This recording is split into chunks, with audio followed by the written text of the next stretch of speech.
Bonjour, ça fait vraiment depuis beaucoup trop longtemps que je n'ai pas fait de vidéo. Donc je suis content aujourd'hui de vous présenter un appareil photo de chez Panasonic, le Lumix DC TZ90, sorti en 2017. Comme cette vidéo risque d'être longue, elle sera chapitrée. Comme ceci, vous pourrez visionner ce qui vous intéresse le plus, même si ça serait sympa de tout voir quand même. Alors, c'est un appareil photo sorti en 2017, créé par Panasonic. Je l'ai reçu ce matin après l'avoir commandé chez Darty au prix de 349 €. C'est un pack avec une pochette de transport et une carte de 16 Go, ainsi que du boîtier photo évidemment. Il est présenté en tant qu'appareil photo 4K. En vidéo, il enregistre soit en MP4, soit en AVC HD pour les résolutions maximum allant de 4K 30 fps à la 1080p à 60 fps, ainsi que de la 720p à 30 fps. La seule utilité du 720p, c'est la slow motion, car vous pouvez faire de la slow motion jusqu'à 100 fps en HD et 200 fps en VGA. Le 200 fps fait bien beau sur le papier, mais en soi le VGA n'est pas trop utilisable aujourd'hui, même sur téléphone. Donc on se contentera simplement du slow motion à 100 fps. Il prend des photos dans 4 formats différents, dans des résolutions variées, dont la plus grande en 4/3 de 5184 par 3888 pixels. On passe maintenant à l'unboxing. On voit maintenant la boîte du pack, disponible à la Fnac et chez Darty. Et si on l'ouvre, on tombe nez à nez avec la pochette de rangement, la carte mémoire ainsi que de la boîte d'usine de l'appareil photo. Je vais vous parler tout d'abord de la pochette en simili-cuir rigide au prix de 27 € sur Amazon, qui offre une bonne protection pour votre appareil, ce qui est dû à la couche intérieure douce et aux aimants puissants permettant une fermeture solide et facile, sans oublier la possibilité d'accrocher l'appareil pour continuer sur notre lancée.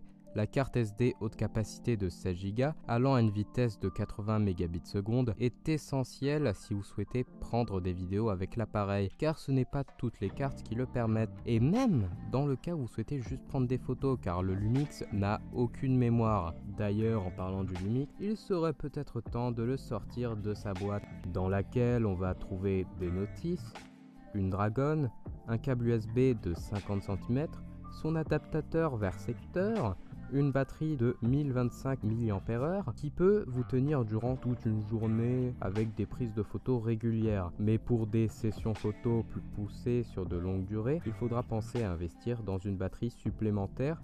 Pour finir, l'appareil photo en chair et en métal, plutôt petit en apparence mais avec une bonne prise en main.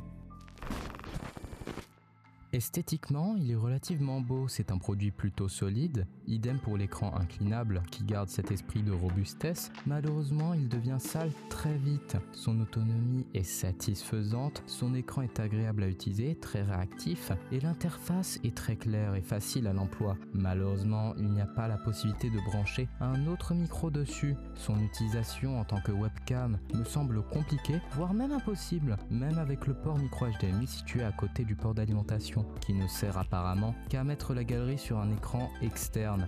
Les paramètres d'ISO et d'exposition sont relativement fastidieux à utiliser pour un novice, donc au début, le mode automatique sera à privilégier, mais il ne faut pas oublier qu'une relativement grande quantité de mode photo est inclus et permet de faire des photos avec des effets fort sympathiques. Il faut aussi noter que l'appareil peut prendre jusqu'à 15 minutes de vidéo en 4K fractionné en clip de 5 minutes avec sa carte SD fournie. On retiendra aussi que pour avoir une deuxième batterie, il faut acheter un chargeur, car dans le cas de la première, on la recharge dans l'appareil photo via le port micro USB. Donc malgré ces points négatifs et positifs, je mettrai une note de 17.5 sur 20, note que je donne selon mon utilisation personnelle, car je le trouve fort agréable à utiliser au quotidien. Merci d'avoir regardé cette vidéo jusqu'au bout. Si elle vous a plu, n'hésitez pas à le manifester juste en dessous et à vous abonner pour plus de vidéos. Sinon, prochainement sortira une vidéo sur les différents modes et paramètres de l'appareil photo si je n'ai pas de retard, car je dois avouer que le montage de cette vidéo a été initialisé il y a 5 mois, juste avant de faire la vidéo sur ScanDoc. Mais j'essaierai de faire vite, donc j'espère vous retrouver prochainement. Allez, ciao!